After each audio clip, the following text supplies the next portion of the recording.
little cheesy Parmesan buttery bread nugget goodness toasty yummies. They're ideal for many, many different soups, salads, entrees, you name it. Once you make these, you'll find lots of uses for them. Day-old stale bread, do everything in a half-inch increment. The majority of these are gonna be relatively half-inch square.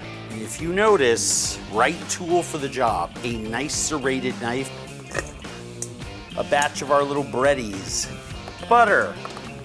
I like these nice and buttery. A non-stick pan into which these are dumped. So all I'm doing in this preheated pan is making sure that every piece of bread at least has one side in contact with the cooking surface so it gets nice and brown.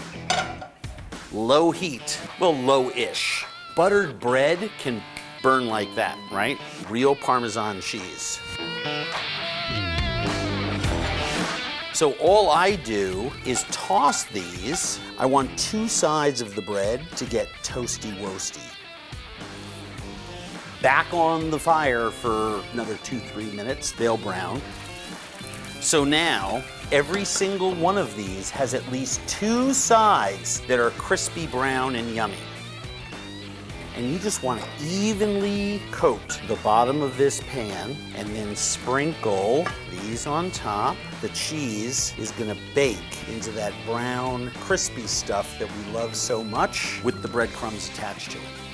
So after like, I don't know, 10, 11, 12 minutes at 400, you can see this buttery, toasty mess, but you notice how the cheese has sort of turned brown. Invert it onto a pan and let it cool.